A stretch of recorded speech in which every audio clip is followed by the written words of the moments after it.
ਜਿਹੜਾ ਸਰਟੀਫਿਕੇਟ ਮੈਂ ਹੱਥ 'ਚ ਫੜਿਆ ਹੋਇਆ ਇੰਡੀਆ ਬੁੱਕ ਆਫ ਰਿਕਾਰਡ ਤਾਂ ਇਹ ਹਾਸਲ ਕੀਤਾ ਅਰੂਹੀ ਮਹਾਜਨ 1.5 ਸਾਲ ਦੀ ਬੱਚੀ ਹੈ। ਹੁਸ਼ਿਆਰਪੁਰ ਦੇ ਵਿਧਾਨ ਸਭਾ ਹਲਕਾ ਜੋ ਆਖਰੀ ਹਲਕਾ ਵਿਧਾਨ ਸਭਾ ਹੁਸ਼ਿਆਰਪੁਰ ਦਾ ਉਸਦੇ ਜਿਹੜਾ ਇੱਕ ਕਸਬਾ ਹੈ ਭੰਗਾਲਾ ਉਸ ਤੋਂ ਬਿਲੋਂਗ ਕਰਦੀ ਹੈ।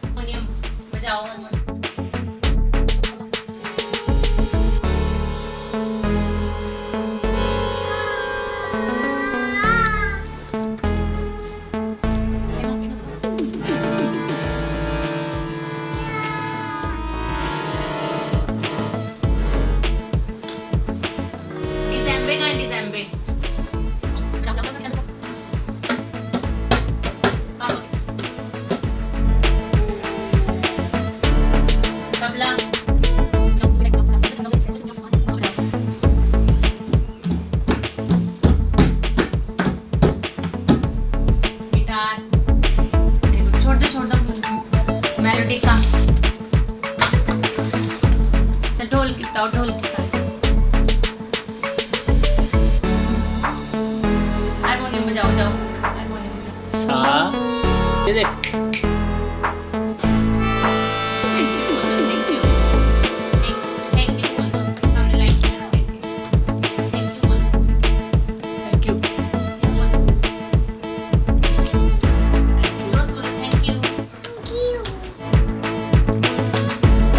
आरोही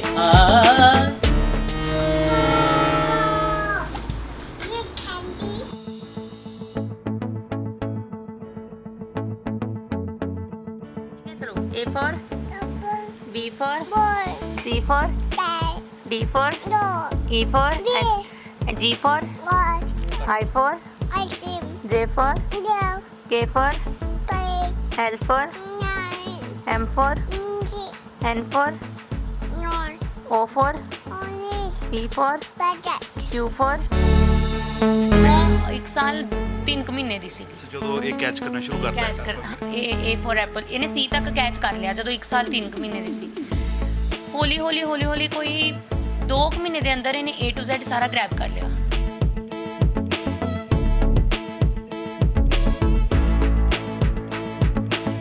सोचा कि कुछ वखरा की हो सकता है। फिर ਅਸੀਂ ਥੋੜਾ ਜਿਹਾ ਮਿਊਜ਼ੀਕਲੀ ਥੋੜਾ ਜਿਹਾ ਕੀਤਾ। ਮਿਊਜ਼ੀਕਲ ਦੇ ਵਿੱਚ ਅਸੀਂ ਇਹਨੂੰ ਇਨਸਟਰੂਮੈਂਟ ਦੇ ਬਾਰੇ ਦੱਸਿਆ ਤੇ ਇਹਨੇ ਦੱਸਣਾ ਸ਼ੁਰੂ ਕੀਤਾ। ਫਿਰ ਇਹਨੇ ਥੋੜਾ ਬਹੁਤਾ ਮਤਲਬ ਹਾਰਮੋਨੀਅਮ ਦੇ ਉੱਤੇ ਫਿਰ ਸਾਰੇ ਗਾਵਾਂ ਪਤਾ ਨਹੀਂ ਸਭ ਬੋਲਣਾ ਸ਼ੁਰੂ ਕੀਤਾ ਇਹਨੇ।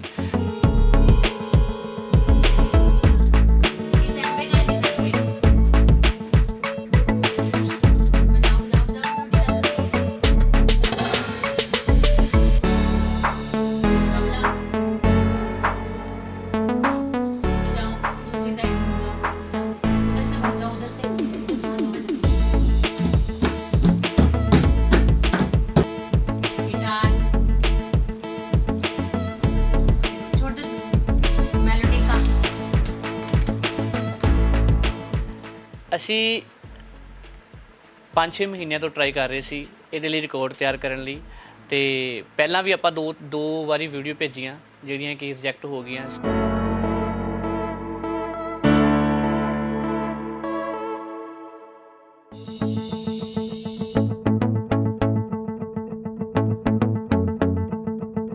पीकॉक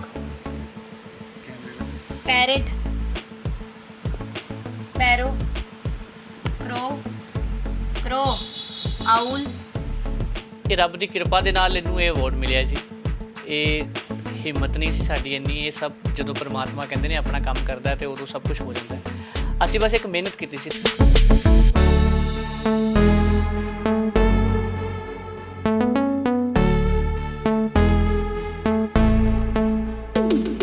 ਸਤਿ ਸ਼੍ਰੀ ਅਕਾਲ ਜੀ, ਤੁਸੀਂ ਦੇਖ ਰਹੇ ਹੋ ਜਗਬਾਣੀ ਟੀਵੀ ਤੇ ਜਿਹੜਾ ਸਰਟੀਫਿਕੇਟ ਮੈਂ ਹੱਥ 'ਚ ਫੜਿਆ ਹੋਇਆ ਇੰਡੀਆ ਬੁੱਕ ਆਫ ਰਿਕਾਰਡ ਤਾਂ ਇਹ ਹਾਸਲ ਕੀਤਾ ਅਰੂਹੀ ਮਹਾਜਨ 1.5 ਸਾਲ ਦੀ ਬੱਚੀ ਹੈ। ਹੁਸ਼ਿਆਰਪੁਰ ਦੇ ਵਿਧਾਨ ਸਭਾ ਹਲਕਾ ਜੋ ਆਖਰੀ ਹਲਕਾ ਵਿਧਾਨ ਸਭਾ ਹੁਸ਼ਿਆਰਪੁਰ ਦਾ ਉਸਦੇ ਜਿਹੜਾ ਇੱਕ ਕਸਬਾ ਹੈ ਭੰਗਾਲਾ ਉਸ ਤੋਂ ਬਿਲੋਂਗ ਕਰਦੀ ਹੈ। ਤਾਂ 1.5 ਸਾਲ ਯਾਨੀ ਕਿ 1 ਸਾਲ 7 ਮਹੀਨੇ ਦੇ ਅੰਦਰ ਇੰਡੀਆ ਬੁੱਕ ਆਫ ਰਿਕਾਰਡ ਹਾਸਲ ਕਰਕੇ ਇਸ ਬੱਚੀ ਨੇ ਜਿੱਥੇ ਪੰਜਾਬ ਦਾ ਮਾਣ ਵਧਾਇਆ ਤਾਂ ਉੱਥੇ ਹੀ ਪੂਰੇ ਦੇਸ਼ ਦੇ ਵਿੱਚ ਇਸ ਬੱਚੀ ਦੀ ਜਿਹੜੀ ਹੈ ਉਹ ਕਾਫੀ ਚਰਚਾ ਹੋ ਰਹੀ ਹੈ। ਦੇਸ਼ ਤੋਂ ਇਲਾਵਾ ਵਿਦੇਸ਼ਾਂ 'ਚ ਜਿੱਥੇ ਵੀ ਪੰਜਾਬੀ ਵਸਦੇ ਨੇ ਇਸ ਬੱਚੀ ਦੇ ਜੋ ਰਿਕਾਰਡ ਬਣਾਇਆ ਹੈ ਉਸ ਦੀ ਸ਼ਲਾਘਾ ਕਰ ਰਹੇ ਨੇ। ਤਾਂ ਅਸੀਂ ਭੰਗਾਲਾ ਵਿੱਚ ਉਹਨਾਂ ਦੇ ਘਰ ਪਹੁੰਚੇ ਹਾਂ। ਪਰਿਵਾਰ ਦੇ ਨਾਲ ਗੱਲਬਾਤ ਕਰਾਂਗੇ ਕਿ ਬੱਚਿਆਂ ਨੂੰ ਕਿਵੇਂ ਟ੍ਰੇਨ ਕੀਤਾ ਗਿਆ, ਇਸ ਬੱਚੀ ਨੂੰ ਕਿਵੇਂ ਇਸ ਕਾਬਿਲ ਬਣਾ ਦਿੱਤਾ ਕਿ ਉਸਨੇ ਇਸ ਛੋਟੀ ਜੀ ਉਮਰ ਦੇ ਵਿੱਚ ਹੀ ਵੱਡਾ ਰਿਕਾਰਡ ਹਾਸਲ ਕਰ ਲਿਆ। ਤਾਂ ਅਸੀਂ ਪਹੁੰਚੇ ਹਾਂ, ਗੱਲਬਾਤ ਕਰਦੇ। ਭਾਜੀ ਤੁਹਾਡਾ ਤਾਂ ਸਵਾਗਤ ਹੈ ਜਗਬਾਣੀ ਤੇ, ਔਰ ਸਭ ਤੋਂ ਪਹਿਲਾਂ ਸਾਡੀ ਵੱਲੋਂ ਤੁਹਾਨੂੰ ਮੁਬਾਰਕਾਂ ਹੈ ਕਿ ਇਸ ਛੋਟੀ ਜੀ ਬੱਚੀ ਨੂੰ ਤੁਸੀਂ ਇੰਨਾ ਟ੍ਰੇਨ ਕੀਤਾ ਕਿ ਪੰਜਾਬ ਦਾ ਮਾਣ ਵਧਾ ਦਿੱਤਾ। ਧੰਨਵਾਦ ਜੀ। ਪਹਿਲਾਂ ਤਾਂ ਜਗਬਾਣੀ ਵਾਲਿਆਂ ਨੂੰ ਜਿੰਨੇ ਵੀ ਦੇਖ ਰਹੇ ਨੇ ਸਾਰੇ, ਉਹਨਾਂ ਦਾ ਤਹਿ ਦਿਲ ਤੋਂ ਸ਼ੁਕਰਗੁਜ਼ਾਰ ਹੈ ਤੁਹਾਡਾ ਕਿ ਤੁਸੀਂ ਸਪੈਸ਼ਲੀ ਸਾਡੇ ਅੱਜ ਘਰ ਆਏ। ਤੇ ਗੱਲ ਹੈ ਜੀ ਅਰੋਹੀ ਦੀ, ਤੇ ਇਹ ਰੱਬ ਦੀ ਕਿਰਪਾ ਦੇ ਨਾਲ ਇਹਨੂੰ ਇਹ ਅਵਾਰਡ ਮਿਲਿਆ ਜੀ। ਇਹ ਹਿੰਮਤ ਨਹੀਂ ਸੀ ਸਾਡੀ ਇੰਨੀ, ਇਹ ਸਭ ਜਦੋਂ ਪਰਮਾਤਮਾ ਕਹਿੰਦੇ ਨੇ ਆਪਣਾ ਕੰਮ ਕਰਦਾ ਤੇ ਉਦੋਂ ਸਭ ਕੁਝ ਹੋ ਜਾਂਦਾ। ਅਸੀਂ ਬਸ ਇੱਕ ਮਿਹਨਤ ਕੀਤੀ ਸੀ, ਥੋੜ੍ਹੀ ਜਿਹੀ ਇੱਕ ਹਿੰਮਤ ਕੀਤੀ ਸੀਗੀ। ਅਸੀਂ 5-6 ਮਹੀਨਿਆਂ ਤੋਂ ਟਰਾਈ ਕਰ ਰਹੇ ਸੀ ਇਹਦੇ ਲਈ ਰਿਕਾਰਡ ਤਿਆਰ ਕਰਨ ਲਈ। ਤੇ ਪਹਿਲਾਂ ਵੀ ਆਪਾਂ ਦੋ ਵਾਰੀ ਵੀਡੀਓ ਭੇਜੀਆਂ ਜਿਹੜੀਆਂ ਕਿ ਰਿਜੈਕਟ ਹੋ ਗਈਆਂ, ਸਿਲੈਕਟ ਨਹੀਂ ਕੀਤਾ ਗਿਆ। ਕਾਰਨ ਕੀ ਬਣਿਆ ਉਹ ਰਿਜੈਕਟ ਹੋਣ ਦਾ? ਉਸ ਕਾਰਨ ਦੇ ਵਿੱਚ ਸੀਗਾ ਕਿ ਕਿਉਂਕਿ ਉਸ ਵੀਡੀਓ ਦੇ ਵਿੱਚ ਕੁਝ ਐਸਾ ਖਾਸ ਨਹੀਂ ਸੀ, ਕੁਝ ਮਤਲਬ ਉਹਨਾਂ ਦੇ ਲਈ ਸੀਗਾ ਰਿਕਾਰਡ ਕੁਝ ਵੱਖਰਾ ਹੋਵੇ, ਜਿਹੜਾ ਕਿ ਕੁਝ ਜੇ ਪਹਿਲਾਂ ਆਪਾਂ ਵੀਡੀਓ ਭੇਜੀ ਜਿਵੇਂ ਡਾਂਸ ਕਰ ਰਹੀ ਹੈ ਜਾਂ ਕੋਈ ਫਲ ਫਰੂਟ ਦੇ ਨਾਮ ਦੱਸ ਰਹੀ ਹੈ, ਤੇ ਜਦੋਂ ਅਸੀਂ ਉਹ ਭੇਜੀਆਂ ਚੀਜ਼ਾਂ ਆਪਾਂ, ਤੇ ਉਹਨਾਂ ਨੇ ਸਾਨੂੰ ਫਿਰ ਕਿਹਾ ਕਿ ਮਤਲਬ ਇਹ ਰਿਕਾਰਡ ਹੈ, ਇੰਡੀਆ ਦਾ ਰਿਕਾਰਡ ਹੈ, ਇਹਦੇ ਵਿੱਚ ਸਾਨੂੰ ਕੁਝ ਸਪੈਸ਼ਲ ਚਾਹੀਦਾ, ਵੱਖਰੀ ਚੀਜ਼। ਤੇ ਅਸੀਂ ਫਿਰ ਦੂਸਰੀ ਵਾਰ ਭੇਜਿਆ, ਫਿਰ ਉਹਦੇ 'ਚ ਵੀ ਰਿਜੈਕਟ ਹੋ ਗਿਆ। ਫਿਰ ਇਹ ਸੋਚਿਆ ਕਿ ਕੁਝ ਵੱਖਰਾ ਕੀ ਹੋ ਸਕਦਾ ਹੈ। ਫਿਰ ਅਸੀਂ ਥੋੜ੍ਹਾ ਜਿਹਾ ਮਿਊਜ਼ੀਕਲੀ ਥੋੜ੍ਹਾ ਜਿਹਾ ਕੀਤਾ। ਮਿਊਜ਼ੀਕਲ ਦੇ ਵਿੱਚ ਅਸੀਂ ਇਹਨੂੰ ਇੰਸਟਰੂਮੈਂਟ ਦੇ ਬਾਰੇ ਦੱਸਿਆ ਤੇ ਇਹਨੇ ਦੱਸਣਾ ਸ਼ੁਰੂ ਕੀਤਾ। ਫਿਰ ਇਹਨੂੰ ਥੋੜ੍ਹਾ ਬਹੁਤਾ ਮਤਲਬ ਹਾਰਮੋਨੀਅਮ ਦੇ ਉੱਤੇ, ਫਿਰ ਸਾਰੇ ਗਾਵਾਂ ਪਾ ਦਾ ਨਿਸਾ ਬੋਲਣਾ ਸ਼ੁਰੂ ਕੀਤਾ ਇਹਨੇ।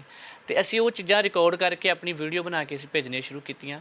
ਫਿਰ ਇਹਨੇ A to Z ਮਤਲਬ A for ਐਪਲ ਤੱਕ ਤੋਂ ਲੈ ਕੇ Z ਜੈਬਰਾ ਤੱਕ ਇਹਨੇ ਸਾਰਾ ਇਹਨੇ ਬੋਲਿਆ, ਤੇ ਜਿਹਦੇ ਕਰਕੇ ਸਾਡੀਆਂ 10-12 ਵੀਡੀਓ ਬਣੀਆਂ ਇੱਦਾਂ ਵੱਖਰੀਆਂ। ਤੇ ਇਸ ਕਰਕੇ ਸਾਨੂੰ ਇਹ ਰਿਕਾਰਡ ਲਾਸਟ ਤੀਸਰੀ ਵਾਰੀ ਸਾਨੂੰ ਇਹ ਮਤਲਬ ਰਿਸੀਵ ਹੋਇਆ।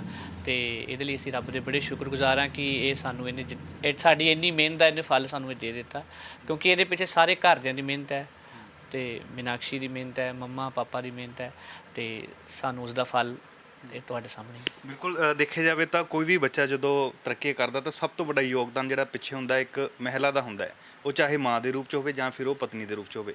ਇਸ ਸਮੇਂ ਤੁਸੀਂ ਮਾਂ ਦਾ ਫਰਜ਼ ਨਿਭਾਇਆ, ਔਰ ਕਿਵੇਂ ਲੱਗ ਰਿਹਾ ਵੀ ਤੁਹਾਨੂੰ ਬੱਚੀ ਜਿਹੜੀ ਹੈ ਕਰ ਸਕਦੀ ਸੀ, ਜਾਂ ਫਿਰ ਉਮੀਦ ਸੀ ਕੁਛ, ਜਾਂ ਫਿਰ ਕਿਤੇ ਨਾ ਕਿਤੇ ਲੱਗਿਆ ਵੀ ਯਾਰ ਇਹ ਨਹੀਂ ਹੋ ਸਕਦਾ? ਐਕਚੁਅਲੀ ਇੱਕ ਤੇ ਮਾਤਾ ਰਾਣੀ ਦੀ ਕਿਰਪਾ ਜਿਹੜੀ ਬੇਟੀ ਹੋਈ ਹੈ। ਪਹਿਲੇ ਸਾਡੇ ਘਰ ਮੰਮੀ ਉਹਨਾਂ ਦੇ 3 ਬੇਟੇ ਹੈ, ਇਹ ਪਹਿਲੀ ਬੇਟੀ ਹੈ, ਇਸ ਕਰਕੇ ਲਾਡਲੀ ਵੀ ਬਹੁਤ ਹੈ, ਦਾਦੀ ਦਾਦੇ ਦੀ ਬਹੁਤ ਲਾਡਲੀ ਹੈ। ਤੇ ਇਸ ਕਰਕੇ ਇਹਨੂੰ ਹਰ ਪਾਸੋਂ ਸਪੋਰਟ ਸੀਗੀ ਘਰਦਿਆਂ ਦੀ ਕਿ ਜਿਵੇਂ ਵੀ ਬਣਾਉਣਾ ਇਹਨੂੰ ਬਣਾਓ। ਇੱਕ ਤੋਰਨ ਦਾ ਪਿੱਛੋਂ ਸਪੋਰਟ, ਇਹ ਧੱਕਾ ਲੱਗੇ ਉਹ ਫਿਰ ਬੰਦੇ ਨੂੰ ਆਪਣੇ ਆਪ ਹੁੰਦਾ ਹੈ ਕਿ ਹਾਂ ਵੀ ਮੈਂ ਕਰਨਾ ਹੈ ਕੁਛ ਨਾ ਕੁਛ। ਇਹ ਨਾਰਮਲੀ ਅਸੀਂ ਇਹਨੂੰ ਕੋਈ 10 ਮਹੀਨੇ ਦੀ ਸੀ ਜਦੋਂ ਬੋਲਣਾ ਸ਼ੁਰੂ ਕਰਤਾ, 10-11 ਮਹੀਨੇ ਦੀ, ਮੰਮਾ ਪਾਪਾ ਸਿੰਗਲ ਵਰਡ। ਉਸ ਤੋਂ ਬਾਅਦ ਇਹਨੂੰ ਹੌਲੀ ਰੂਟੀਨ ਲਾਈਫ ਦੇ ਵਿੱਚ ਚੀਜ਼ਾਂ ਦੱਸਣੀਆਂ ਸ਼ੁਰੂ ਕਰਤੀਆਂ, ਇਹਨੇ ਕੈਚ ਕਰਨੀਆਂ ਸ਼ੁਰੂ ਕਰਤੀਆਂ। ਤੇ ਆਪਾਂ 1 ਸਾਲ 1 ਮਹੀਨੇ ਦੀ ਸੀ ਜਦੋਂ ਪਹਿਲੇ ਅਪਲਾਈ ਕੀਤਾ। ਆਫਟਰ ਦੈਟ 1 ਸਾਲ 4 ਮਹੀਨੇ ਦੀ ਸੀ ਜਦੋਂ ਅਪਲਾਈ ਕੀਤਾ। ਫਿਰ 2 ਵਾਰੀ ਅਪਲਾਈ ਕਰਨ ਤੋਂ ਬਾਅਦ ਪਤਾ ਲੱਗਿਆ ਕਿ ਕੀ ਪ੍ਰੋਟੋਕੋਲ ਹੈ ਉਹਨਾਂ ਦਾ। ਫਸਟ ਟਾਈਮ ਤੇ ਪ੍ਰੋਟੋਕੋਲ ਹੀ ਨਹੀਂ ਪਤਾ ਸੀਗਾ ਕਿ ਕੀ ਪ੍ਰੋਟੋਕੋਲ, ਅਗਲਿਆਂ ਦੇ ਕੀ ਪਾਲਿਸੀਜ਼ ਨੇ। ਸੈਕਿੰਡ ਟਾਈਮ ਅਗਰ ਪਤਾ ਸੀ ਤੇ ਇਹ ਛੋਟੀ ਸੀ ਬਹੁਤ ਜ਼ਿਆਦਾ, ਔਰ ਫਰੂਟਸ ਵੈਜੀਟੇਬਲਸ ਵਗੈਰਾ ਬੱਚੇ ਦੱਸਦੇ ਨੇ। ਬੱਚਾ ਕੋਈ 1 ਸਾਲ 1 ਮਹੀਨੇ ਦਾ ਹੋਏਗਾ ਉਹ ਵੀ ਦੱਸਦਾ ਹੈ, ਫਰੂਟਸ ਵੈਜੀਟੇਬਲਸ ਰਿਕੋਗਨਾਈਜ਼ ਕਰ ਲੈਂਦੇ ਬੱਚੇ। ਕੁਝ ਡਿਫਰੈਂਟ ਕਰਵਾਉਣਾ ਸੀ, ਉਹ ਸਾਡੇ ਕੋਲ ਇੱਕ ਤੇ ਸੀਗਾ ਮਿਊਜ਼ਿਕ, ਇਹਦੇ ਪਾਪਾ ਮਿਊਜ਼ਿਕ ਦੇ ਵਿੱਚ ਨੇ, ਆਪਾਂ ਉਹ ਲੈ ਸਕਦੇ ਸੀ। ਇੱਕ ਮਿਊਜ਼ੀਕਲ ਇੰਸਟਰੂਮੈਂਟਸ ਇਹਨੂੰ ਦੱਸੇ, ਬਾਕੀ ਜਿਵੇਂ ਦੱਸਿਆ ਉਹਨਾਂ ਨੇ ਸਾਰੇ ਗਾਮਾ ਤੇ ਇੰਸਟਰੂਮੈਂਟਸ ਪਲੇਇੰਗ। ਇਸ ਤੋਂ ਇਲਾਵਾ ਅਕੈਡਮਿਕਸ ਦੇ ਵਿੱਚ ਇਹਨੂੰ ਹੌਲੀ ਦੱਸਣਾ ਸ਼ੁਰੂ ਕੀਤਾ ਕਿ A for ਐਪਲ ਬੇਟੇ, B for ਬਾਲ। ਇਹਨੇ ਫਸਟ 3 ਵਰਡਸ ਇੱਕਦਮ ਕੈਚ ਕਰ ਲਏ।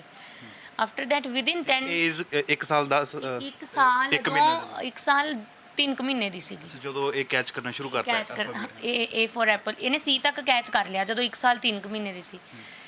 ਹੌਲੀ ਕੋਈ 2 ਮਹੀਨੇ ਦੇ ਅੰਦਰ ਇਹਨੇ A to Z ਸਾਰਾ ਗ੍ਰੈਬ ਕਰ ਲਿਆ। ਔਰ ਉਹ ਇੱਕ ਬੜਾ ਹੀ ਡਿਫਰੈਂਟ ਮੂਮੈਂਟ ਸੀ, ਕਿਉਂਕਿ ਆਪਾਂ ਵੀ ਹਲੇ ਤੱਕ ਆਪਣੀ ਲਾਈਫ ਦੇ ਵਿੱਚ ਕੋਈ ਐਸਾ ਨਹੀਂ ਦੇਖਿਆ ਕੇਸ ਜਿਹੜਾ 1.5 ਸਾਲ ਦਾ ਬੱਚਾ A to Z ਰੈਂਡਮ, ਇਹਨੂੰ ਵਿੱਚੋਂ ਕੋਈ ਵੀ ਪੁੱਛ ਲਓ ਇਹ ਦੱਸ ਦੇਗੀ। A to Z ਜ਼ਰੂਰੀ ਨਹੀਂ ਆਪਾਂ ਸੀਕੁਐਂਸ ਵਾਈਜ਼ ਹੀ ਪੁੱਛਣਾ ਹੈ, ਵਿੱਚੋਂ ਵੀ ਆਪਾਂ ਪੁੱਛੀਏ M ਜਾਂ Q ਇਹ ਦੱਸੇਗੀ। ਤੇ ਉਹ ਇੱਕ ਡਿਫਰੈਂਟ ਚੀਜ਼ ਲੱਗੀ। ਉਹ ਜਦੋਂ ਆਪਾਂ ਵੀਡੀਓ ਭੇਜੀਆਂ ਤੇ ਫਿਰ ਉਹਨਾਂ ਨੇ ਰਿਵਿਊ ਕੀਤਾ ਔਰ ਸਾਨੂੰ ਅਵਾਰਡ ਦੇ ਦਿੱਤਾ ਹੈ। ਅੱਛਾ ਭਾਜੀ, ਕੀ ਲੱਗਦਾ ਵੀ ਬੱਚੀ ਦਾ ਫਿਊਚਰ ਕਿਸ ਲਾਈਨ ਦੇ ਵਿੱਚ ਹੋਵੇ, ਕਿਉਂਕਿ ਤੁਸੀਂ ਵੀ ਸੰਗੀਤ ਨਾਲ ਸੰਪਰਕ ਰੱਖਦੇ ਹੋ ਤੇ ਸੰਬੰਧ ਹੈਗਾ ਤੁਹਾਡਾ, ਕੀ ਫਿਊਚਰ ਸੋਚਿਆ ਵੇ? ਦੇਖੋ ਜੀ, ਜਿਵੇਂ ਮੇਰੀ ਆਪਣੀ ਗੱਲ ਕਰਾਂ ਤਾਂ ਮੈਨੂੰ ਵੀ 20-22 ਸਾਲ ਹੋ ਗਏ ਨੇ ਮਿਊਜ਼ਿਕ ਲਾਈਨ ਦੇ ਵਿੱਚ। ਅਸੀਂ ਇਹਦੇ ਫਿਊਚਰ ਲਈ ਮੈਂ ਇਹ ਸੋਚਦਾ ਕਿ ਅਸੀਂ ਨਹੀਂ ਡਿਸਾਈਡ ਕਰ ਸਕਦੇ, ਕਿਉਂਕਿ ਜੇ ਅਸੀਂ ਕਰਾਂਗੇ ਉਹ ਸ਼ਾਇਦ ਕਿਤੇ ਨਾ ਕਿਤੇ ਪ੍ਰੈਸ਼ਰ ਨਾ ਹੋ ਜਾਏ। ਜੇ ਮੈਂ ਚਾਹਾਂ ਕਿ ਇਹਨੂੰ ਮੈਂ ਸਿੰਗਰ ਹੀ ਬਣਾਉਣਾ ਹੈ ਨਾ, ਜਾਂ ਮੈਨੂੰ ਕੁਛ ਪਲੇਅਰ ਹੀ ਬਣਾਉਣਾ ਹੈ, ਤੇ ਉਹ ਇੱਕ ਸਾਡੀ ਮਰਜ਼ੀ ਆ ਜਾਏਗੀ। ਮੈਂ ਨਹੀਂ ਚਾਹਾਂਗਾ ਕਿ ਇਹਨੂੰ ਸਾਡੀ ਮਰਜ਼ੀ ਦੇ ਨਾਲ ਚਲਾ ਜਾਵੇ। ਬਸ ਇਹ ਹੈ ਕਿ ਜਿਵੇਂ ਦੇਖੋ ਇਹ ਵੀ ਸ਼ੋਅ ਇਹਨੇ ਆਪਣੇ ਆਪ ਨੂੰ ਦਿਖਾਉਣਾ ਸ਼ੁਰੂ ਕੀਤਾ। ਜੇ ਮੈਂ ਇੱਕ ਵਾਰੀ ਇਹਨੂੰ ਚੀਜ਼ ਪੁੱਛੀ ਕਿ ਹਾਂ ਪੁੱਤਰ ਇਹ ਹਾਰਮੋਨੀਅਮ ਹੈ, ਇਹ ਉਹ ਹੈ, ਇਹਨੂੰ ਦੱਸਣਾ ਸ਼ੁਰੂ ਕਰ ਦਿੱਤਾ, ਤੇ ਅਸੀਂ ਟਰਾਈ ਕੀਤਾ ਕਿ ਹੋਰ ਬੈਸਟ ਕਰੀਏ।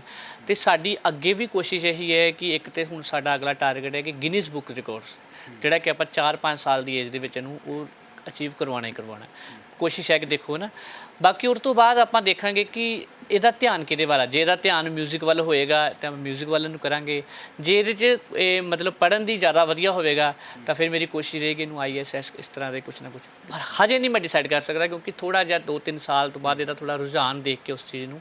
ਤੇ ਬਾਕੀ ਤੁਹਾਨੂੰ ਪਤਾ ਪਰਮਾਤਮਾ ਦੇ ਹੱਥ ਵੀ ਬੜਾ ਕੁਝ ਹੁੰਦਾ ਹੈ। ਸਾਡੀ ਤੇ ਆਹੀ ਬਸ ਇੰਨਾ ਹੀ ਕਰ ਸਕਦੇ ਹਾਂ, ਕੋਸ਼ਿਸ਼ ਕਰ ਸਕਦੇ ਹਾਂ। ਅੱਛਾ ਮੈਮ, ਦੇਖਿਆ ਜਾਵੇ ਤਾਂ ਹੁਣ ਬੱਚੇ ਆਮ ਦੇਖਿਆ ਜਾਵੇ ਸਟਾਰਟਿੰਗ ਜਦੋਂ ਕਲਾਸ ਜੁਆਇਨ ਕਰਦੇ ਆ ਤਕਰੀਬਨ ਕਾਫੀ ਸਿਰਦਰਦੀ ਹੁੰਦੀ ਹੈ ਬੱਚਿਆਂ ਨੂੰ, ਜਿਹੜੇ ਘਰ ਦੇ ਵਿੱਚ ਪਰਿਵਾਰ ਜਦੋਂ ਪੜ੍ਹਾਉਂਦਾ ਹੈ, ਫਿਰ ਇਸ ਤੋਂ ਇਲਾਵਾ ਸਕੂਲ ਦੇ ਵਿੱਚ ਵੀ ਜਦੋਂ ਦਾਖਲ ਕਰਦੇ ਆ ਟੀਚਰ ਵੀ ਕਾਫੀ ਸਿਰ ਖਪਾਈ ਕਰਦੇ ਆ ਬੱਚਿਆਂ ਦੇ ਉੱਪਰ, ਕਾਫੀ ਉਹਨਾਂ ਨੂੰ ਸਮਝਾਉਣ ਲਈ ਕਾਫੀ ਤੁਹਾਨੂੰ ਮਿਹਨਤ ਵੀ ਕਰਨੀ ਪੈਂਦੀ ਹੈ। ਤੇ ਇਸ ਬੱਚੀ ਦੇ ਵਿੱਚ ਔਰ ਤੁਹਾਨੂੰ ਬਾਕੀਆਂ ਦੇ ਬੱਚਿਆਂ ਦੇ ਵਿੱਚ ਕੀ ਡਿਫਰੈਂਸ ਲੱਗਦਾ? ਸਭ ਤੋਂ ਵੱਡਾ ਡਿਫਰੈਂਸ ਜੀ ਘਰ ਦੇ ਮਾਹੌਲ ਦਾ ਬੜਾ ਫਰਕ ਪੈਂਦਾ ਇੱਕ ਬੱਚੇ ਦੇ ਉੱਤੇ। ਜਦੋਂ ਆਪਾਂ ਘਰ ਫੋਰ ਐਗਜ਼ਾਮਪਲ ਕੋਈ ਆਪਾਂ ਬੱਚਾ ਮੰਨ ਲਓ ਇੰਗਲਿਸ਼ ਮੀਡੀਅਮ ਸਕੂਲ ਦੇ ਵਿੱਚ ਪਾਇਆ, ਉੱਥੇ ਤੁਹਾਨੂੰ ਸਿਖਾਇਆ ਜਾ ਰਿਹਾ ਹੈ ਬੇਟੇ ਗੁੱਡ ਮਾਰਨਿੰਗ। ਘਰ ਅਗਰ ਉਹ ਰੂਟੀਨ ਵਰਕ ਹੋਏਗਾ ਨਾ, ਜਿਵੇਂ ਆਪਾਂ ਬੋਲਾਂਗੇ ਸਵੇਰੇ ਉੱਠ ਕੇ ਗੁੱਡ ਮਾਰਨਿੰਗ ਜਾਂ ਰਾਮ ਰਾਮ, ਉਹ ਬੱਚੇ ਅਡੈਪਟਡ ਹੋਏਗਾ ਉਹਦੇ ਵਿੱਚ ਹੀ, ਉਹਨੂੰ ਉਹ ਚੀਜ਼ ਗ੍ਰੈਬ ਕਰਨ ਦੀ ਜ਼ਰੂਰਤ ਨਹੀਂ ਪਏਗੀ।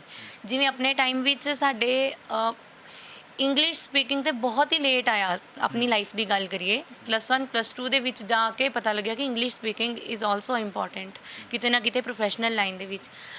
ਅਗਰ ਉਹ ਸਟਾਰਟਿੰਗ ਤੋਂ ਚੀਜ਼ ਇੰਗਲਿਸ਼ ਹੋਏ, ਭਾਵੇਂ ਹਿੰਦੀ ਹੋਏ, ਭਾਵੇਂ ਪੰਜਾਬੀ ਹੋਏ, ਜਿਹੜੀਆਂ ਚੀਜ਼ਾਂ ਜ਼ਰੂਰੀ ਨੇ, ਅਗਰ ਉਹ ਬੱਚੇ ਦੀ ਰੂਟੀਨ ਦੇ ਵਿੱਚ ਆਪਾਂ ਪਾਵਾਂਗੇ, ਉਹਨੂੰ ਉਹ ਚੀਜ਼ ਗ੍ਰੈਬ ਨਹੀਂ ਕਰਨੀ ਪਈ। ਮਤਲਬ ਆਪਾਂ ਰੱਟਾ ਮਾਰਦੇ ਸੀ, ਮੈਂ ਪੰਜਾਬੀ ਲੈਂਗੁਏਜ ਦੇ ਵਿੱਚ ਬੋਲਾਂ, ਇੰਗਲਿਸ਼ ਦਾ ਕੋਈ ਕੁਐਸਚਨ ਹੈ, ਸਾਨੂੰ ਬਹੁਤ ਲੇਟ ਸਮਝ ਆਇਆ ਕਿ ਉਹਨੂੰ ਕਿੱਦਾਂ ਆਪਾਂ ਆਨਸਰ ਕਰਨਾ। ਆਪ ਨੋਰਮਲ ਆਪਾਂ ਆਪਣੇ ਪੰਜਾਬ ਦੀ ਗੱਲ ਕਰੀਏ, ਉਸ ਤੋਂ ਬਾਅਦ ਅਗਰ ਆਪਾਂ ਬੱਚੇ ਨੂੰ ਉਹ ਚੀਜ਼ ਆਟੋਮੈਟਿਕਲੀ ਸਮਝ ਹੈ, ਉਹਨੂੰ ਉਹ ਟਾਈਮ ਨਹੀਂ ਲੱਗੇਗਾ ਗੇਨ ਕਰਨ ਵਾਸਤੇ, ਭਾਵੇਂ ਉਹ ਇੰਗਲਿਸ਼ ਹੈ, ਭਾਵੇਂ ਪੰਜਾਬੀ ਹੈ, ਭਾਵੇਂ ਉਹ ਹਿੰਦੀ ਹੈ। ਹੁਣ ਇਹ ਨਹੀਂ ਹੈਗਾ ਕਿ ਇਹਨੂੰ ਆਪਾਂ ਇੰਗਲਿਸ਼ 'ਤੇ ਹੀ ਜ਼ੋਰ ਦੇਣਾ ਹੈ, ਇਹਨੂੰ ਆਪਾਂ ਸਤਿ ਸ਼੍ਰੀ ਅਕਾਲ ਵੀ ਸਿਖਾਈ ਹੈ, ਇਹਨੂੰ ਆਪਾਂ ਰਾਮ ਰਾਮ ਵੀ ਸਿਖਾਇਆ। ਬੱਚੇ ਨੂੰ ਆਪਣੀਆਂ ਤਿੰਨੋਂ ਲੈਂਗੁਏਜਿਸ ਆਉਣੀਆਂ ਚਾਹੀਦੀਆਂ। ਅਗਰ ਕੋਈ ਬਜ਼ੁਰਗ ਬੰਦਾ ਉਹਦੇ ਨਾਲ ਬੱਚਾ ਆਪਣੀ ਮਾਤ ਭਾਸ਼ਾ ਦੇ ਵਿੱਚ ਗੱਲ ਕਰੇ। ਅਗਰ ਕੋਈ ਨੈਸ਼ਨਲ ਪੂਰੇ ਇੰਡੀਆ ਦਾ ਕੋਈ ਕਿਤੋਂ ਵੀ ਬੰਦਾ ਉਹ ਹਿੰਦੀ ਜਾਣੇਗਾ ਹੀ, ਉਹ ਹਿੰਦੀ 'ਚ ਗੱਲ ਕਰੇ। ਔਰ ਅਗਰ ਉਹਦੀ ਆਪਣੇ ਪ੍ਰੋਫੈਸ਼ਨ ਦੀ ਗੱਲ ਹੈ ਜਾਂ ਸਕੂਲ ਦੀ ਗੱਲ ਹੈ, ਉਹਨੂੰ ਇੰਗਲਿਸ਼ ਵੀ ਆਉਣੀ ਚਾਹੀਦੀ। ਬਿਲਕੁਲ, ਜੇਕਰ ਇਹ ਵੀ ਕਹਿੰਦੇ ਆ ਵੀ ਪੜ੍ਹਿਆ ਲਿਖਿਆ ਉਹ ਹੈ ਜਿਹੜਾ ਆਪਣੀ ਮਾਂ ਬੋਲੀ ਨੂੰ ਯਾਦ ਰੱਖਦਾ ਹੈ। ਤੇ ਭਾਜੀ ਸਰਕਾਰ, ਪੰਜਾਬ ਸਰਕਾਰ ਤੱਕ ਤੁਹਾਡੀ ਪਹੁੰਚ ਹੋਈ ਹੈ, ਜਾਂ ਕੋਈ ਉਹਨਾਂ ਦਾ ਲੀਡਰ ਜਾਂ ਫਿਰ ਕੋਈ ਹੋਰ ਅਫਸਰ ਅਧਿਕਾਰੀ ਤੁਹਾਡੇ ਤੱਕ ਪਹੁੰਚਿਆ? ਹਾਂਜੀ ਜੀ, ਅਸੀਂ ਸਾਨੂੰ DC ਸਾਹਿਬ ਵੱਲੋਂ, ਆਪਣੇ ਹੁਸ਼ਿਆਰਪੁਰ ਉਹਨਾਂ ਦੇ ਵੱਲੋਂ, ਮੈਡਮ ਵੱਲੋਂ ਸਾਨੂੰ ਸਨਮਾਨਿਆ ਗਿਆ। ਤੇ ਸਾਡੇ ਆਪਣੇ MLA ਮੈਡਮ ਇੰਦੂ ਬਾਲਾ ਜੀ ਮੁਕੇਰੀਆਂ ਤੋਂ, ਉਹ ਵੀ ਇਸ ਆਰੋਹੀ ਸਾਡੀ ਨੂੰ ਆਸ਼ੀਰਵਾਦ ਦੇਣ ਲਈ ਘਰ ਆਏ। SDM ਸਾਹਿਬ ਤੇ ਤਰਨਤਾਰਨ ਤੋਂ DC ਸਾਹਿਬ ਆਪਣੇ ਕੁਲਵੰਤ ਸਿੰਘ ਧੂਰੀ ਜੀ, ਜਿਨ੍ਹਾਂ ਨੇ ਆਪਣਾ ਆਸ਼ੀਰਵਾਦ ਦਿੱਤਾ। ਤੇ ਹੋਰ ਕਈ ਮੰਤਰੀ ਆਪਣੇ ਤਿਕਸ਼ਨ ਸੂਦ ਜੀ, ਤੇ ਹੋਰ ਵੀ ਕਈ ਅੱਗੇ ਹੈ ਜਿਹਨਾਂ ਨੂੰ ਆਪਾਂ ਮਿਲਣ ਜਾ ਰਹੇ ਹਾਂ। ਤੇ ਹੁਣ ਅੱਗੇ ਹੋਰ ਕੀ ਤਿਆਰੀ ਹੈਗੀ ਹੈ? ਕਿਉਂਕਿ ਹੁਣ ਇੱਕ ਤਾਂ ਤੁਸੀਂ ਖਿਤਾਬ ਹਾਸਲ ਕਰ ਲਿਆ, ਕਿਉਂਕਿ ਇਸ ਵੱਲ ਦੇਖਦੇ ਹੋਏ ਕੋਈ ਹੋਰ ਵੀ ਪੇਰੈਂਟਸ ਜਿਹੜੇ ਉਹ ਵੀ ਤਿਆਰੀ ਕਰਵਾਉਂਦੇ ਹੋਣਗੇ। ਰਿਕਾਰਡ ਤਾਂ ਹਰ ਇੱਕ ਤੋੜਦਾ ਹੀ ਹੈ ਨਾ, ਵੀ ਹੁਣ ਅੱਗੇ ਤੁਸੀਂ ਕੀ ਰਿਕਾਰਡ ਕਾਇਮ ਕਰਨਾ ਚਾਹੁੰਦੇ ਹੋ? ਇਸ ਦੀ ਤਿਆਰੀ ਕੀ ਹੋ ਰਹੀ ਹੈ?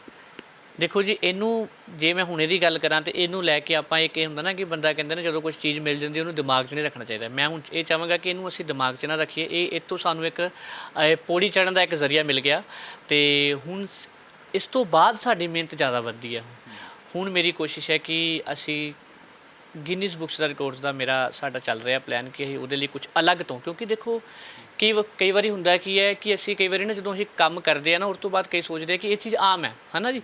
ਕੋਈ ਵੀ ਚੀਜ਼ ਹੈ, ਚਾਹੇ ਤੁਸੀਂ ਜੇ ਗੱਲ ਕਰੋ ਤੇ ਬਲਬ ਦੀ ਜਿਹਨੇ ਖੋਜ ਕੀਤੀ ਤੇ ਉਹ ਇੱਕੋ ਹੀ ਸੀਗਾ ਹੈ ਨਾ, ਬਲਬ ਦੀ ਖੋਜ ਕੀਤੀ, ਤੇ ਅੱਜ ਕਈ ਚੀਜ਼ਾਂ ਬਣ ਰਹੀਆਂ, LED ਬਲਬ ਬਣ ਰਹੇ, ਹਰ ਤਰ੍ਹਾਂ ਦੇ ਬਲਬ ਬਣ ਰਹੇ ਆ। ਤੇ ਰਿਕਾਰਡ ਦਾ ਮਤਲਬ ਹੁੰਦਾ ਹੈ ਕਿ ਉਹ ਚੀਜ਼ ਨੂੰ ਆਪਣੇ ਆਪ ਨੂੰ ਸ਼ੋਅ ਕਰਨਾ, ਕਿਸੇ ਵੀ ਚੀਜ਼ ਨੂੰ। ਮੇਰੇ ਜ਼ਿਆਦਾਤਰ ਕਈ ਪੇਰੈਂਟਸ ਨਾਲ ਜਿੱਦਾਂ ਮੇਲ ਮਿਲਾਪ ਹੁੰਦਾ ਰਹਿੰਦਾ, ਤੇ ਮੈਂ ਹਰ ਕਿਸੇ ਨੂੰ ਇਹੀ ਕਹਿਣਾ ਹੁੰਦਾ ਕਿ ਦੇਖੋ, ਸਾਡਾ ਕੰਮ ਹੁੰਦਾ ਹੈ ਕਿ ਆਪਣੇ ਬੱਚੇ ਦੀ ਕੋਈ ਨਾ ਕੋਈ ਚੀਜ਼ ਪਹਿਚਾਣੋ, ਕਿਉਂਕਿ ਰੱਬ ਨੇ ਨਾ ਹਰ ਬੱਚੇ ਦੇ ਵਿੱਚ ਕੁਝ ਖਾਸ ਚੀਜ਼ ਪਾਈ ਹੈ। ਕਈ ਵਾਰੀ ਬੱਚਾ ਸ਼ਰਾਰਤਾਂ ਕਰ ਰਿਹਾ ਹੁੰਦਾ ਤਾਂ ਉਹਦੇ ਵਿੱਚ ਵੀ ਕੁਝ ਖਾਸ ਚੀਜ਼ ਹੈ, ਉਹ ਵੀ ਸ਼ਾਇਦ ਉਹਦੇ ਵਰਗੀ ਸ਼ਰਾਰਤ ਕੋਈ ਨਹੀਂ ਦੂਜਾ ਕਰ ਰਿਹਾ ਹੋਣਾ। ਤੇ ਇਸ ਕਰਕੇ ਇਸ ਚੀਜ਼ ਤੋਂ ਸਾਨੂੰ ਇਹ ਮਿਲਿਆ ਕਿ ਨਹੀਂ, ਜੋ ਵੀ ਬੱਚਾ ਕਰ ਰਿਹਾ ਨਾ ਉਸ ਐਕਟੀਵਿਟੀ ਨੂੰ ਥੋੜਾ ਧਿਆਨ ਦੇਣਾ ਸ਼ੁਰੂ ਕਰੋ, ਉਹਦੀ ਚੀਜ਼ ਵੱਲ ਧਿਆਨ ਦੇਣਾ ਸ਼ੁਰੂ ਕਰੋ, ਉਹਦੇ ਵਿੱਚੋਂ ਹੀ ਤੁਹਾਨੂੰ ਕੁਝ ਨਾ ਕੁਝ ਨਿਕਲਣਾ ਹੈ। ਤੇ ਅਸੀਂ ਵੀ ਇਦਾਂ ਹੀ ਕੀਤਾ ਹੈ, ਬਸ ਜੇਕਰ ਇਹ ਕੁਝ ਕਰਦੀ ਸੀ ਤੇ ਅਸੀਂ ਕੋਸ਼ਿਸ਼ ਕੀਤਾ ਕਿ ਥੋੜਾ ਜਿਹਾ ਆਪਣੇ ਵੱਲੋਂ ਕੋਸ਼ਿਸ਼ ਕੀਤੀ ਹੈ, ਪਰ ਪਰਮਾਤਮਾ ਨੇ ਇਹਦਾ ਸਾਨੂੰ ਬਹੁਤ ਵੱਡਾ ਫਲ ਦਿੱਤਾ ਹੈ, ਇੰਨਾ ਸੋਚਿਆ ਨਹੀਂ ਸੀ ਅਸੀਂ। ਤੁਹਾਡਾ ਬਿਲਕੁਲ ਪੁਆਇੰਟ ਬਿਲਕੁਲ ਸਹੀ ਹੈ। ਮੇਰਾ ਆਖਰੀ ਕੁਐਸਚਨ ਮੈਮ, ਤੁਹਾਨੂੰ ਦੇਖਿਆ ਜਾਵੇ ਤਾਂ ਅੱਜ ਤੋਂ ਕਾਫੀ ਸਮੇਂ ਪਹਿਲਾਂ ਇੱਕ ਕੁੜੀਆਂ ਨੂੰ ਲੈ ਕੇ ਸਮਾਜ ਦੀ ਅਲੱਗ ਸੋਚ ਸੀ, ਹਾਲਾਂਕਿ ਹੁਣ ਜਿਵੇਂ ਜਿਵੇਂ ਜਨਰੇਸ਼ਨ ਅੱਗੇ ਵੱਧ ਰਹੀ ਹੈ ਇਹ ਤਕਰੀਬਨ ਜੋ ਵਿਤਕਰਾ ਹੁੰਦਾ ਸੀ ਉਹ ਖਤਮ ਹੋ ਚੁੱਕਿਆ। ਅੱਜ ਜੇਕਰ ਆਈਐਸ ਹੈ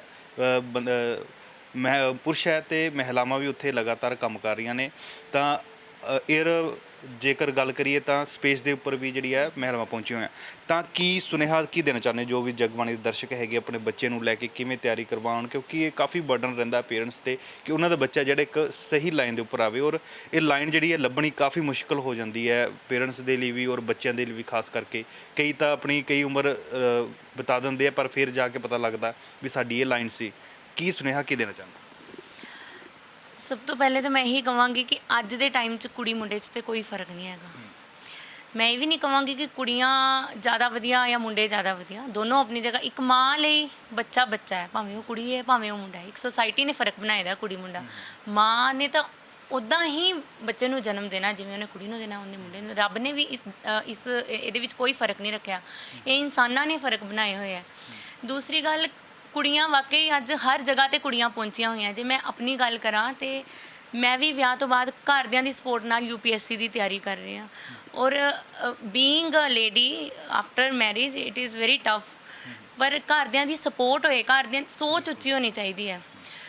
ਡਜ਼ਨਟ ਮੈਟਰ ਕਿ ਤੁਹਾਡੇ ਕੋਲ ਕਿੰਨੀ ਮਨੀ ਹੈ, ਡਜ਼ਨਟ ਮੈਟਰ ਕਿ ਤੁਹਾਡੇ ਕੋਲ ਕੀ ਐਨਵਾਇਰਨਮੈਂਟ ਹੈ, ਡਜ਼ਨਟ ਮੈਟਰ ਕਿ ਤੁਸੀਂ ਕੀ ਬੈਕਗਰਾਊਂਡ ਹੈ, ਕੀ ਤੁਹਾਡਾ ਹੈਗਾ। ਬਸ ਤੁਹਾਨੂੰ ਇਹ ਕਿ ਤੁਹਾਡੇ 'ਚ ਦ੍ਰਿੜ ਨਿਸ਼ਚੈ ਹੋਣਾ ਚਾਹੀਦਾ। ਔਰ ਮੇਰੇ ਹਸਬੈਂਡ ਦੀ ਬੜੀ ਸਪੋਰਟ ਹੈ ਇਹਦੇ ਵਿੱਚ ਕਿ ਆਪਣੀ ਮਤਲਬ ਇੱਕ ਲੇਡੀ ਹੋਣ ਦੇ ਨਾਤੇ ਮੈਂ ਵੀ ਅੱਗੇ ਆਵਾਂ, ਔਰ ਮੈਂ UPSC IAS ਦੀ ਤਿਆਰੀ ਕਰਨੀ ਹੈ। ਜਦੋਂ ਉਹ ਮੈਨੂੰ ਲੈ ਕੇ ਇੰਨਾ ਚੱਲ ਸਕਦੇ ਤੇ ਉਹ ਆਪਣੀ ਬੇਟੀ ਨੂੰ ਤੇ ਕਿਤੇ ਨਾ ਕਿਤੇ ਪਹੁੰਚਾਉਣਗੇ। ਇਹਦੇ ਵਿੱਚ ਮੰਮੀ ਪਾਪਾ ਦਾ ਬਹੁਤ ਵੱਡਾ ਹੱਥ ਹੈ ਜੀ। ਅੱਛਾ, ਆਪਾਂ ਇਹੀ ਕਰਦੇ ਹਾਂ ਵੀ ਤੁਸੀਂ UPSC ਕਲੀਅਰ ਕਰੋ, ਅਸੀਂ ਦੁਬਾਰਾ ਤੁਹਾਡਾ ਇੰਟਰਵਿਊ ਕਰਨ ਆਈਏ। ਤਾਂ ਇਹ ਪਰਿਵਾਰ ਹੈ ਭੰਗਾਲਾ ਦੇ ਵਿੱਚ ਹੈ। ਇਹ ਭੰਗਾਲਾ ਜਿਹੜਾ ਪੈਂਦਾ ਹੈ ਹੁਸ਼ਿਆਰਪੁਰ ਦਾ, ਮੈਂ ਜਿਵੇਂ ਪਹਿਲਾਂ ਦੱਸਿਆ ਇਸ ਆਖਰੀ ਵਿਧਾਨ ਸਭਾ ਹਲਕਾ ਮੁਕੇਰੀਆਂ ਹੈ, ਉਸ ਦਾ ਕਸਬਾ ਹੈ, ਛੋਟਾ ਜਿਹਾ ਕਸਬਾ ਹੈ, ਇੱਕ ਕਾਫੀ ਵਿਕਸਿਤ ਹੈ ਜੇਕਰ ਦੇਖਿਆ ਜਾਵੇ ਤਾਂ। ਔਰ ਇਸ ਕਸਬੇ ਨੂੰ ਇੱਕ ਹਿਮਾਚਲ ਦੀ ਪਠਾਨਕੋਟ ਜ਼ਿਲ੍ਹਾ, ਗੁਰਦਾਸਪੁਰ ਜ਼ਿਲ੍ਹਾ ਦੀ ਹੱਦ ਲੱਗਦੀ ਹੈ। ਕੰਢੀ ਏਰੀਆ ਇਸ ਨੂੰ ਕਿਹਾ ਜਾਂਦਾ। ਔਰ ਇਸ ਤੋਂ ਪਹਿਲਾਂ ਕਾਫੀ ਇੱਥੇ ਕੰਢੀ ਏਰੀਆ ਹੋਣ ਦੇ ਕਾਰਨ ਕਾਫੀ ਵਿਕਾਸ ਕਾਰਜ ਜਿਹੜੇ ਆ ਸਰਕਾਰਾਂ ਇੱਥੇ ਤੱਕ ਨਹੀਂ ਪਹੁੰਚਾ ਸਕੀਆਂ। ਰੋਜ਼ਗਾਰ ਦੇ ਲਈ ਇੱਥੇ ਨੌਜਵਾਨਾਂ ਨੂੰ ਕਾਫੀ ਸਟਰਗਲ ਕਰਨੇ ਪੈਂਦਾ ਹੈ, ਬਾਹਰ ਜਾਣੇ ਪੈਂਦਾ ਹੈ। ਜੇਕਰ ਦੇਖਿਆ ਜਾਵੇ ਤਾਂ ਅੱਜ ਦੇ ਹਾਲਾਤ ਵੀ ਇਹੀ ਨੇ ਕਿ ਰੋਜ਼ਗਾਰ ਜਿਹੜਾ ਹੈ ਕੰਢੀ ਖੇਤਰ ਦੇ ਵਿੱਚ ਹਾਲੇ ਵੀ ਸਰਕਾਰਾਂ ਕਾਮਯਾਬ ਨਹੀਂ ਹੋ ਸਕੀਆਂ, ਕੋਈ ਅਜਿਹੀ ਫੈਕਟਰੀ ਨਹੀਂ ਲਗਾਈ ਜਾ ਸਕੀ। ਹਾਲਾਂਕਿ ਸਾਡੇ ਕਾਨੂੰਨ ਦੇ ਵਿੱਚ ਵੀ ਲਿਖਿਆ ਹੋਇਆ ਕਿ ਜਿਹੜੇ ਕੰਢੀ ਖੇਤਰ ਹੈਗੇ ਆ ਉਹਨਾਂ ਨੂੰ ਰੋਜ਼ਗਾਰ ਮੁਹੱਈਆ ਪਹਿਲ ਦੇ ਆਧਾਰ ਤੇ ਕਰਵਾਇਆ ਜਾਵੇ। ਤਾਂ ਫਿਰ ਵੀ ਇਸ ਕੰਪੀਟੀਸ਼ਨ ਜੋ ਇੰਡੀਆ ਲੈਵਲ ਦਾ ਸੀ ਉਸ ਨੂੰ ਹਾਸਲ ਕੀਤਾ, ਔਰ ਇਸ ਬੱਚੀ ਨੇ ਜਿਹੜਾ ਅਰੂਹੀ ਮਹਾਜਨ ਹੈ ਪਰਿਵਾਰ ਦਾ ਨਾਮ ਰੋਸ਼ਨ ਕੀਤਾ ਔਰ ਦੇਸ਼ ਦਾ ਨਾਮ ਰੋਸ਼ਨ ਕੀਤਾ ਤੇ ਪੰਜਾਬ ਦਾ ਵੀ ਇੱਕ ਨਾਮ ਰੋਸ਼ਨ ਕੀਤਾ। ਔਰ ਸਭ ਤੋਂ ਵੱਡੀ ਜਿਹੜੀ ਇਹਨਾਂ ਦੀ ਸੋਚ ਹੈ, ਪਰਿਵਾਰ ਦੀ ਜਿਹੜੀ ਸੋਚ ਹੈ ਕਿ ਬੱਚੀ ਜਿੱਥੇ ਮਰਜ਼ੀ ਜਾਵੇ, ਜਿੱਥੋਂ ਤੱਕ ਮਰਜ਼ੀ ਪਹੁੰਚੇ, ਪਰ ਜਿਹੜੀ ਆਪਣੀ ਮਾਂ ਬੋਲੀ ਹੈ ਉਸ ਦੇ ਉੱਪਰ ਇਸ ਦੀ ਪਕੜ ਜਿਹੜੀ ਹੈ ਬਰਕਰਾਰ ਰਹੇ, ਇਸ ਦੇ ਲਈ ਵੀ ਲਗਾਤਾਰ ਟ੍ਰੇਨਿੰਗ ਦੇ ਰਹੇ ਨੇ। ਕੈਮਰਾ ਪਰਸਨ ਸਾਗਰ ਦੇ ਨਾਲ ਰਾਹੁਲ ਕਾਲਾ, ਜਗਬਾਣੀ TV, ਹੁਸ਼ਿਆਰਪੁਰ।